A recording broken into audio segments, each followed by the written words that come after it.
well over $5 million in cash prizes, a $1.8 million private island, 1,000 contestants, 1,107 cameras, a $100 million budget. All these astounding numbers, but exactly zero given by anyone who watches the show. This is Beast Games. Mr. Beast is the biggest YouTuber in the world, generating hundreds and hundreds of millions of views across multiple channels to become the most watched, most identifiable influencer of all time. Mr. Beast is a man who has single-handedly inspired a generation of kids to give up on their dreams of higher education, 9-to-5 jobs, and contributing to society in favor of becoming content creators. Are you proud of me, Mum and Dad? But when you're the biggest YouTuber in the world, inevitably, even YouTube isn't a big enough sandbox to exclusively play in. So it was only natural that Mr. Beast wanted to dominate a new medium, a new platform with a new audience, transitioning his brand of entertainment to the world of television, to Amazon Prime, to make, as he keeps reminding us, the biggest reality television show of all time. This show is bigger than anything you could ever imagine. The largest grand prize in any show in history. But is bigger better? Does Mr. Beast's brand translate to long-form entertainment? Or is it one of the biggest disappointments of all time? A $100 million show with a $100 brain trust behind it, marred with controversies, missteps, and the kind of inept cringe normally reserved for an episode of his YouTube show. If Beast Games teaches us anything, it's that all the money in the world can't buy you a single, solitary good idea. Much like the contestants on the show itself, I suffered heartbreak, disappointment, unsafe working conditions, poor quality food, a lack of adequate pay, and serious emotional distress watching all 10 episodes of this train wreck of a show, so you don't have to. As I seek to answer the question in the title of this video, why is Beast Games so bad? It all started with an idea. Like many of Mr. Beast's ideas, the idea was simple. Steal someone else's idea. In this case, the idea in question was Squid Games, the phenomenon of a Netflix show created by Korean filmmaker Hwang Dong-hyuk. A young Jimmy Donaldson, like the rest of the world, sits captivated watching the series on Netflix and says to himself, well, I can copy that. So on Mr. Beast's YouTube, where you can't be sued for copyright infringement or plagiarism, thank God, he copied all of the now famous Squid Games games, recreating each game played fictionally in the TV series, played for real on his show. 748 million views and counting sent a strong message to Mr. Beast that stealing this idea further would be a very good idea. So why not steal it as a concept for his own $100 million TV series? And thus, through Squid Games, Beast Games was born. 1,000 contestants competing for a $5 million grand prize in a series of elimination challenges designed to test them psychologically and physically, with one person going on to win it all. And this is the first reason that Beast Games is so bad, because while imitating the Squid Games themselves, they completely missed the point of what Squid Games was trying to say. Its commentary on capitalism, people's desire and greed coming at the expense of their own humanity, and posing the age-old question, what is one human life worth? What is its value when measured against the almighty dollar? Then there was the underlying story of poverty and its devastating effects on the lower class, and how the rich can manipulate this desperation for their own amusement, where one person's desperate fight for survival becomes a form of modest entertainment for the elite to gamble with, I'm sure we've got nothing to worry about. And I'm sure Mr. Beast himself wouldn't fall into that category, right? Do you think I'm evil? Unlike Squid Games, Beast Games blows up subtlety and nuance and just says, who gives a shit? Money good, right? You like money, right? You want to win the most money ever? It's quite literally the America year of TV shows. America! Yeah! As the Squid Game creator was quoted as saying, all of it is really a reflection of the world that is portrayed in Squid Game. Some people like to say that things like Mr. Beast's Squid Game video dilute the message of Squid Game. I actually think it enforces it and makes the message even greater. But this is only one of the first of Mr. Beast's missteps in what he failed to copy from the show he was copying from. Because ultimately what made Squid Game so watchable, so appealing, so engaging wasn't the games at all. It was the memorable characters. Part of what makes Beast Games so bad is the complete lack of compelling characters. How could Mr. Beast get this so wrong? Well, it starts with having 1,000 players. If you need to cull from 1,000 players, you don't have any time to spend with any of those players. And if you don't know any of these players, then logically, you will not care about any of them getting eliminated. And it's only going to be deep into Beast Games when you have whittled it down to the final 20 or so that you have any hope of starting to understand who they are as people, why you should root for them, why maybe, just maybe, you should be invested and care. And it doesn't help that so many of these people are just so boring. Like, just portrayed as the most one-dimensional people ever. Now, I'm sure it's not their fault, but all we ever see is people crying or praying over the fact that they can no longer win this cash prize. The emotions seem ridiculous given the context that each person only ever had a 1 in 1,000 shot of winning the money. It was the longest shot ever. To see them weeping and talking about the friends they've made, which we know nothing about, nor have we seen these friendships blossom, just seems like the kind of fake reality show bullshit we've all become completely numb to. It's the kind of insidious emotional baiting that is painfully obvious. We just don't care. We don't care. A lot of these emotional scenes are taking place between people we've never seen before. You don't care about people you don't know. It's just that simple. The way these people are edited does them no favors, but Mr. Beast himself also does them no favors, referring to them as their numbers rather than their names. We don't even get on the naming characters properly until the 6th episode, and even then, Mr. Beast hasn't bothered to acquaint himself with any of them. You've heard of the expression, I don't want to be just another number, right? Well, by labeling these people as such, we inevitably give even less about these people we know so very little about. That is insane! In podcasts recorded right before the release of the first episode, Mr. Beast seems so badly out of touch with what he's created that it's almost like he's watching a different show. A lot of people will probably expect, oh, Jimmy just threw a bunch of money at sets and gave away a bunch of money. I think this is one of the best, contestant competition show stories that has ever been put out there. Character development is completely absent from the first 7 odd episodes of this show, and if you think of any of the great reality game shows, this piece of the puzzle is fundamental in the show being good. Remember Survivor? The mind games? The voting system? Hell, remember Celebrity Treasure Island? Yeah, the challenges were fine, but it was the people we became interested and invested in. And the blueprint was right there. The Squid Game series you were copying.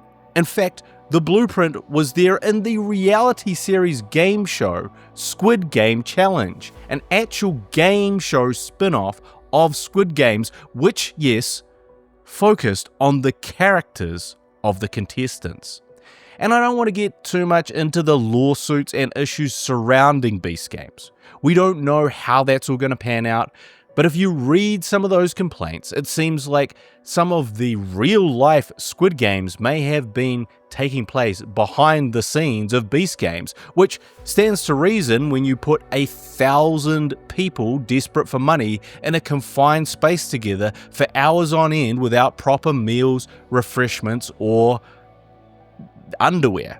The human psychological experiment is actually probably in there somewhere. It's exactly the reason you don't try and have a show with this many people, because there's just no possible way to take care of them from a health and safety perspective over the course of the filming. And then there's the stakes. What made Squid Game such a powerful watch was the literal life and death stakes. If someone lost in the games being played, they were executed. Now, you combine that with caring deeply about the people that could potentially die, and you have the perfect recipe for Netflix's most watched series. But what are the stakes in Beast Games? I mean, you fall down a trap door into some carefully placed padding, you lose your 1 in 1,000 chance at winning $5 million.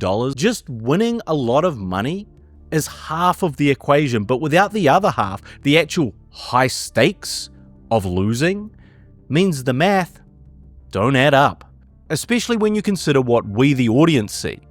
Another numbered contestant with no name or identity crying while getting prayed up harder than Mark Wahlberg on a cold plunge. Oh, yeah. Father, Son, Holy Spirit. Have a blessed Sunday. Mr. Beast just failed to grasp the core concepts of what made Squid Game brilliant and bring them over to a show. All he managed was the spectacle and nothing else. In fact, Mr. Beast's obsession with spectacle over substance is never more evident than in this show. Everything's bigger, but bigger is not always better. The biggest single cash prize was $4.5 million in Squid Game's The Challenge, so Mr. Beast had to make his well over $5 million. The most amount of contestants was 456 players in that Squid Games, so Mr. Beast got 1,000 contestants, or 2,000 if you count the preliminary episode that screened on his YouTube channel. It used to be that you win a game show, the prize is a holiday trip to a tropical island. Now Mr. Beast literally gives away the freaking tropical island. Mr. Beast is going to build an entire city, and I use the term city very loosely. It's a park with a multi-leveled half building and some cabins on it, just to host his games, despite there being no practical purpose for the city to exist for any of the games. Mr. Beast only asked if he could, but seemed to never ask if he should. And now I am become death, the destroyer of worlds.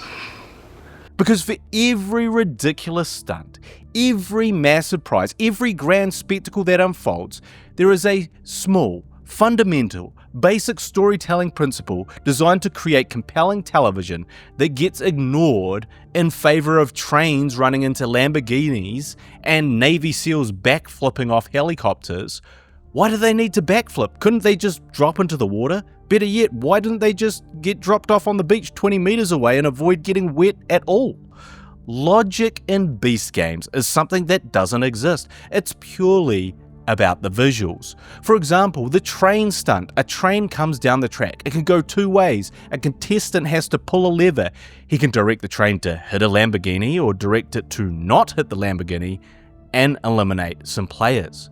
Players who he doesn't like. Players who he ultimately will have to eliminate at some point anyway.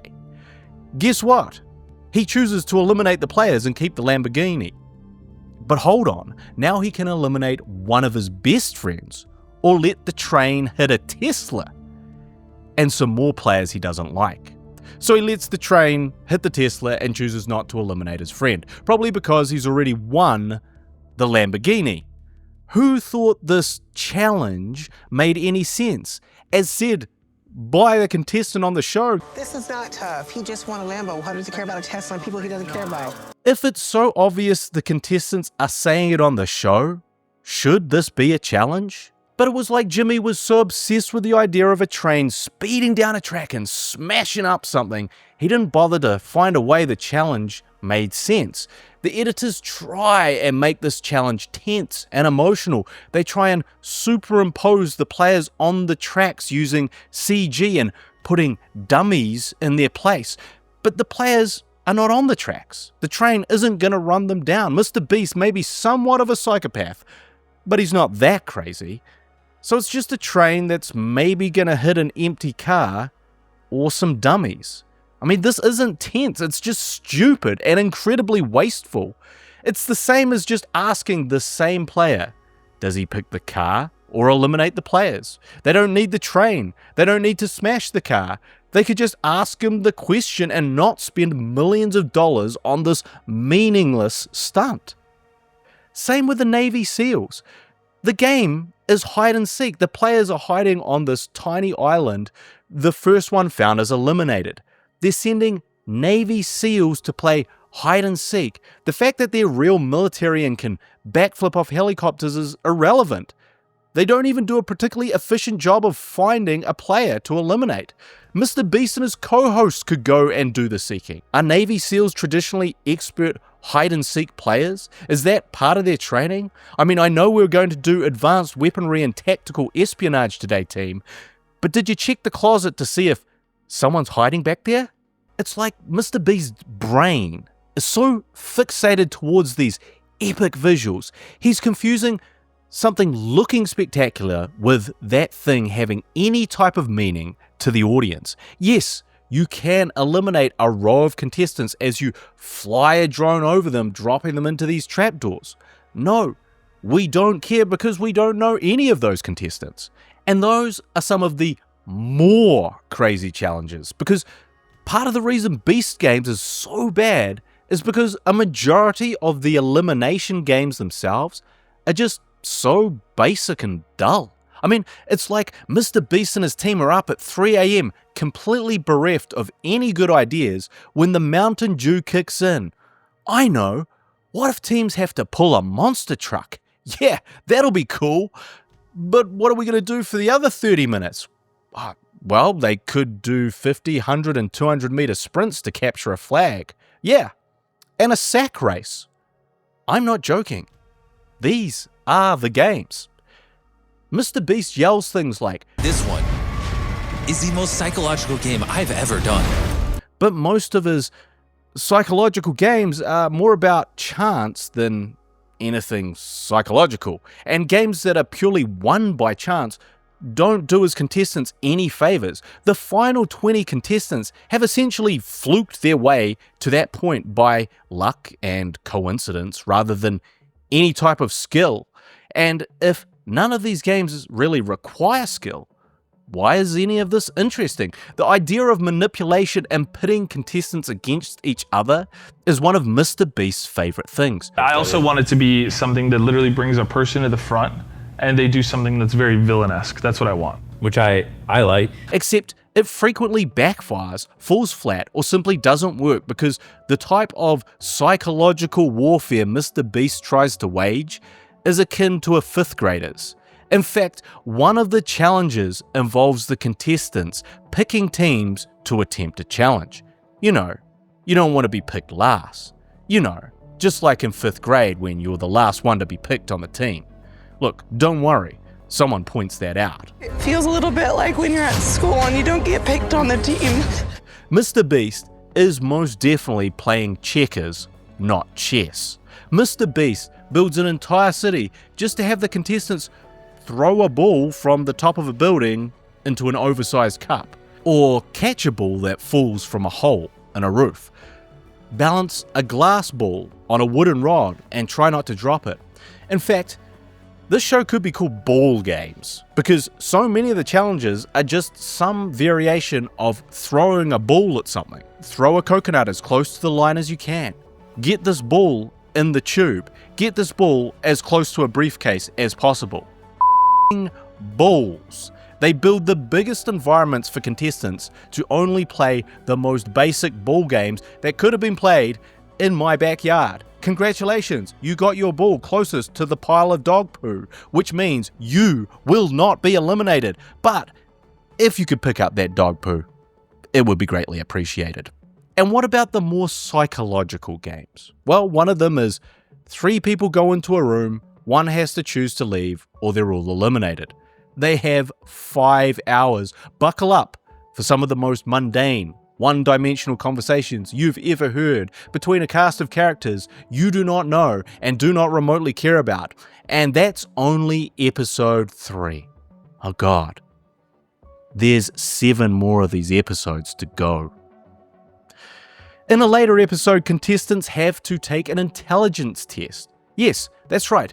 We're watching people sitting down and taking an exam. This is quite literally high school shit. What's next? Watching the paint dry challenge?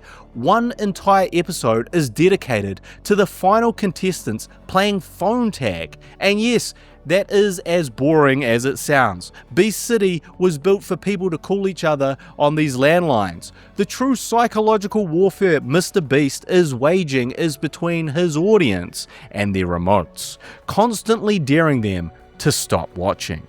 It was almost as if someone spitballed these ideas in between being really, really busy and too preoccupied with other things, like, say, running the most successful YouTube channel of all time. The preparation and planning that went into these Beast games seems to have all been focused around the epic but mostly pointless stunts, rather than really focusing on the games part of Beast games. The meaning behind them, the logic behind them, the mechanics of these challenges, whether they be mental or physical. Will they actually work? Or even just asking, hey, this will be interesting to watch for 40 minutes. The final ultimate game of Beast games is just a dumb game of pick the briefcase. Basically the same dumb game that won an island on episode 5. It's meant to be psychological, but it's not really. It's just another game of random chance, like flipping a coin. Then there's Mr. Beast and his almost entirely redundant co-hosts. His friends are there, in theory, to talk to contestants and hopefully provide some insightful commentary on the events transpiring. Nolan, Tarek, Carl, Mac, and I've forgotten what I was saying. Because in reality, these guys are the most unnecessary part of Beast games and contribute absolutely nothing to the show. If they manage to squeeze in a couple of lines per episode, they're lucky. They provide zero context, humor, or insight, and more often than not are simply captured pretending to look surprised and mugging from one of the 1,000 cameras. That was diabolical! Standing around looking stunned and repeating exactly what we, the audience, can already obviously see. Oh, there they go! And what about Mr. Beast himself? Well, it seems his success at YouTube is what makes him a TV failure.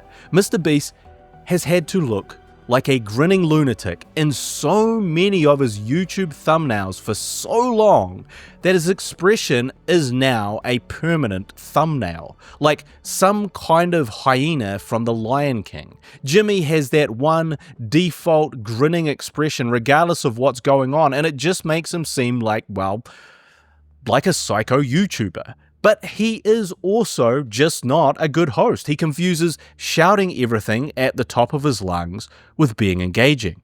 I don't know anything about that. This works on YouTube. When you shout at kids, they tend to sit up and pay attention. But when you shout at adults for 40 minutes straight, you just piss them off. $5 million. Under 1 minute remains. Welcome to the city I built for you. We're not in the kiddie pool anymore, Jimmy. You're gonna have to work a little harder than that. And look at some of his competition. From Bear Grylls in The Amazing Race to Jeff Probst on Survivor to freaking Bob Barker on The Price is Right, they all have something Jimmy doesn't. It's called charisma. Now you've had enough, bitch. They have the ability to carry interesting conversations, to find a quip at the right time, to engage with the contestants on a compelling human level that elevates whatever part of the show is happening through these interactions and through their narration. Meanwhile, all Jimmy does is shout and constantly repeat himself. If he's not shouting about the generational wealth of $5 million, then he's describing the games as brutal, intense, or diabolical. After these three descriptors, he'll just repeat them, but louder. Are you guys chronically insane? Mr. Beast yells gleefully at a contestant. Are you chronically uneducated? I yell at my TV in absolute despair. Jimmy can spend $1.8 million buying a tropical island, but they couldn't just pay a team of writers a few $1,000s to expand Jimmy's vocabulary just a touch and ensure that he had interesting things to say on the show? This is a sick game. If by sick you mean awesome, then I agree. His delivery is so basic, and his attempts to ramp up the tension of the games so forced, smashing the audience over the head with all this redundant beast-splaining might be the thing that gets the audience to tune out. All of you have made it very far. Let's get it, baby. It would be a shame to go out here. Really, Jimmy? You couldn't have thought of something more profound to say to these people? In fact, every aspect of Beast Game seems to port over all the wrong lessons from Mr. Beast's YouTube channel, and perhaps the biggest offender of all of this is the editing. This show is edited like a hyperactive teenager, bombarding you with different camera angles of the same thing, unnecessary flashbacks, flash forwards, sound effects, gross YouTube titles, and all the subtlety of a sledgehammer, like a 40-minute long version of one of his YouTube episodes. And that style does not work for this TV format, especially because it seems like some of these episodes could be much more compelling as 10-minute YouTube videos. From the very first episode, the editors seem hamstrung by their own style and the sheer volume of what needs to be covered. When you start with the most amount of contestants on a game show ever, you do not know any contestant, nor have the opportunity to get to know them until deep, deep into the competition. But could they perhaps at least focus more specifically on those that end up going longer in the games? Did any of Mr. Beast's team watch one single successful game show before making Beast games? Things just happen for the sake of just happening. As the contestants compete for the tropical island, special guest Lil Yachty appears for absolutely no purpose. Why is Lil Yachty here? Oh, by the way, I brought Lil Yachty. Is he just Mr. Beast's friend? Did he just fly into the island to watch this stupid game and say, "Dang, dog, it's so crazy because it's like you almost didn't even pick two. Dang, dog."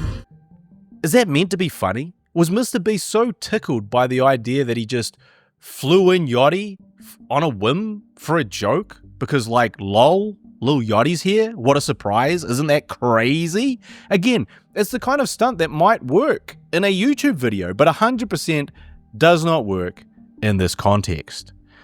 Dang, dog. Tyler Conkin, the co-creator and director of the show, humbly brags that he knows how to hook the audience. Everything else, it's like, it's gonna be the best show ever. Like, that's not a problem. Trust me, bro. It's a problem. As it turns out, Tyler knows nothing about hooking audiences either. He assumed he had mastery of all formats because he knows how to do one. But YouTube is not TV. Tyler and Jimmy think they've cracked the entertainment algorithm because they know how to hack the YouTube algorithm. When people are like, oh, Jimmy's not a good storyteller, he just knows how to manipulate the YouTube algorithm. It's like, come on, like watch our, I mean, yes, in years past. I mean, allegedly Mr. Beast was given complete creative control of this show, and it was presumably his YouTube team that's entirely responsible for how the shows were put together. And as these reviews come in and the people click off, Tyler and Jimmy are sitting there looking at their analytics, scratching their heads thinking, I don't get it. This stuff worked on our YouTube, and that's the problem. YouTube, their success on YouTube, and their style on YouTube. Because on YouTube, Mr. Beast has popularized what I like to call stunt vlogging. He or the people participating in his video will do a crazy thing. Sometimes it's for money, sometimes it's to win an outrageous prize, sometimes it's just purely to see what happens if this crazy thing happens. It's essentially the same formula, just different stakes. The stunts get bigger, but the formula stays the same. I count to 10,000 in one sitting becomes I give you $10,000 every day you survive prison. I survived 24 hours in ice becomes I spent 50 hours buried alive.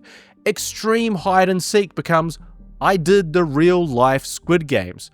I did the real life Squid Games becomes Beast Games on Amazon Prime. But a full reality TV show can't just be another stunt vlog, but longer. Mr. Beast's YouTube output is the very definition of fast food filmmaking. It's addictive, it's highly entertaining, but it's empty calories. Yes, it tastes great at the time, but did it really creatively fill you up? You don't walk away from these videos having learned anything or been affected in any meaningful way. Putting your hand on a Lamborghini for the longest time period to win it is fun, but are you going to reflect on that stunt for any longer than the time it took for you to watch it?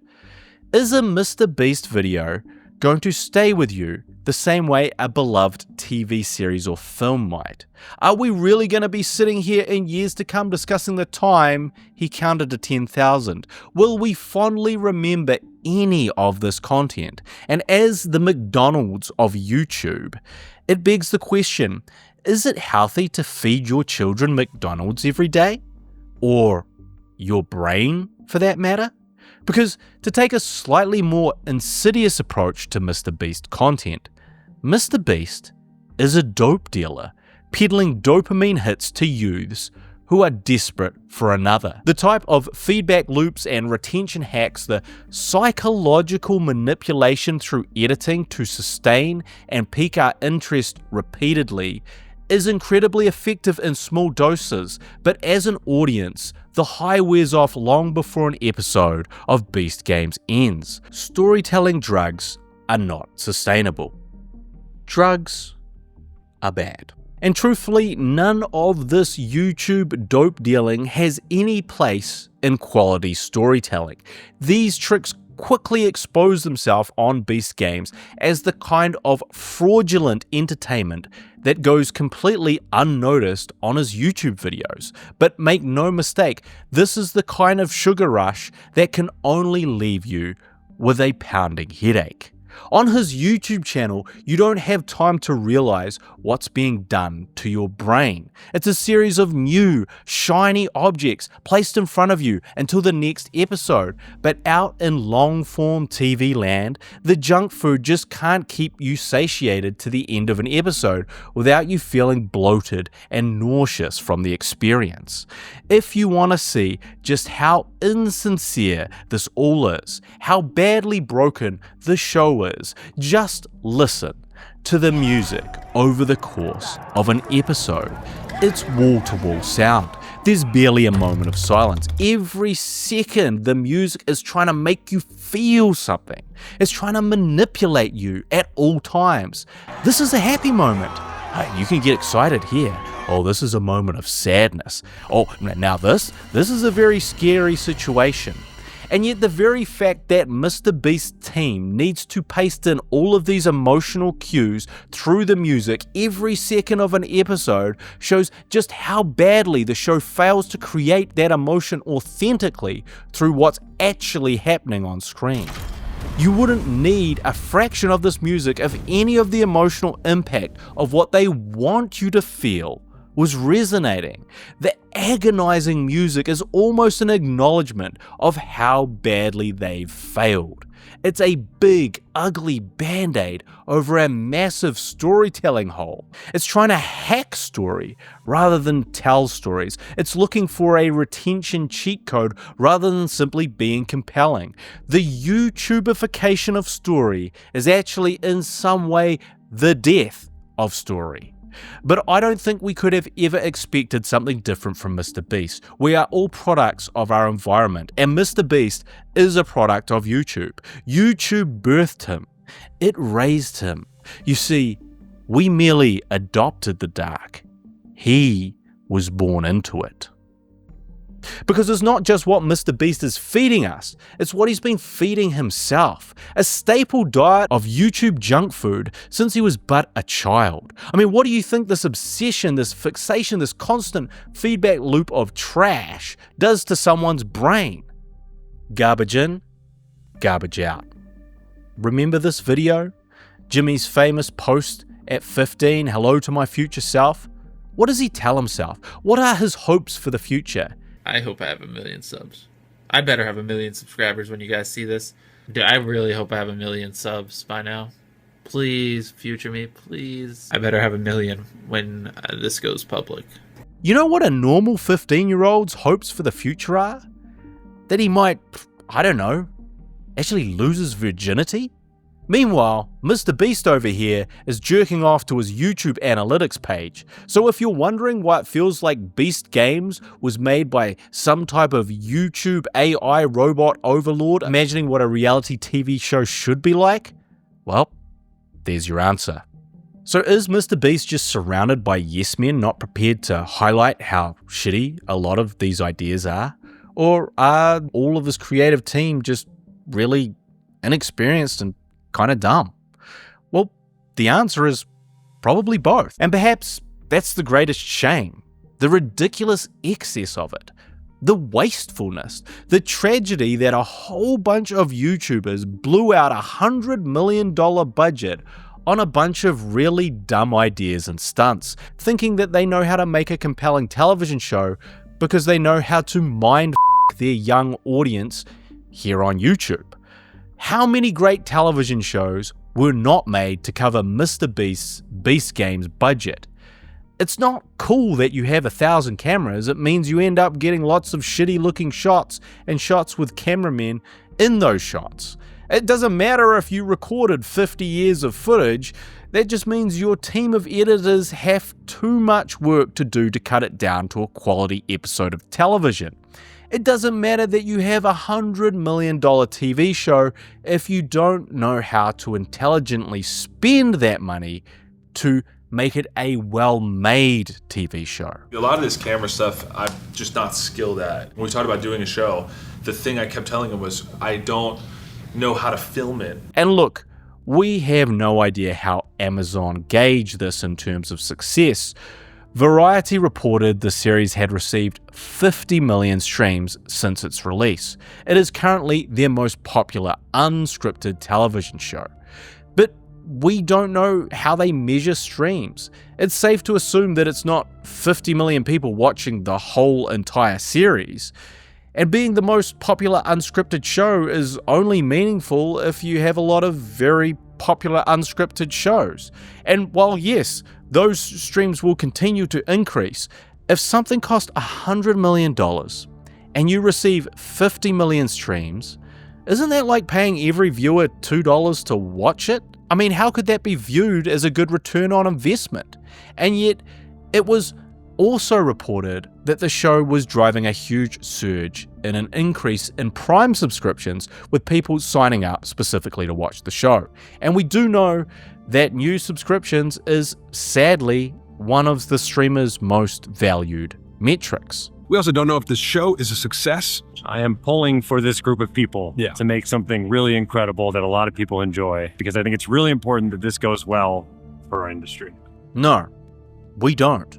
We don't need to champion garbage shows. We don't need to celebrate them. We don't need to high-five the most successful man on YouTube making the least inspired game show off YouTube. I hope there's no season 2 of Beast Games, not because I want it to fail or because I'm a Mr. Beast hater, just because it's not a good show. Maybe the most expensive not good show of all time. Now, if you made it this far, congratulations! You are one of the final contestants in ISAZH Games, where the grand prize is 5 million. No, wait, actually, no. 1 new video essay but only if you take on the hardest challenge yet and hit subscribe. All of you have come so far. It would be a shame to go home now.